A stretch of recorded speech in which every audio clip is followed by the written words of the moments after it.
வணக்கம். ஆகாஷ்வாணி புதுச்சேரி செய்திச் சுருக்கம் வாசிப்பவர் கோதை நாயகி.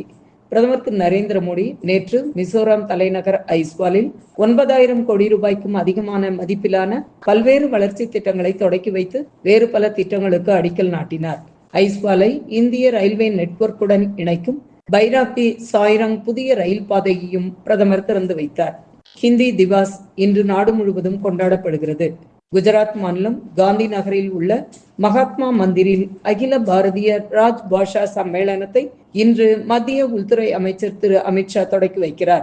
இந்நிகழ்ச்சியில் அம்மாநில முதலமைச்சர் திரு பூபேந்திர பட்டேலும் பங்கேற்கிறார். ஒடிஷா மாநிலம் சம்பல்பூர் பல்கலைக்கழகத்தில் நேற்று நடைபெற்ற 35வது பட்டமளிப்பு விழாவில் மத்திய கல்வி அமைச்சர் திரு தர்மேந்திர பிரதான் பங்கேற்று உரையாற்றுகையில் நாட்டின் புதிய தேசிய கல்விக் கொள்கை தற்சார்பை வலியுறுத்துவதாக கூறினார்.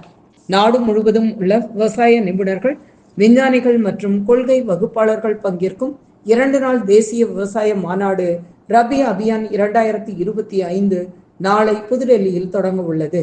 ரபி பயிர்களில் உள்ள சவால்களை சமாளிப்பது குறித்த இம்மாநாட்டை மத்திய வேளாண் அமைச்சர் திரு சிவராஜ் சிங் சௌகான் தலைமையேற்று நடத்துகிறார்.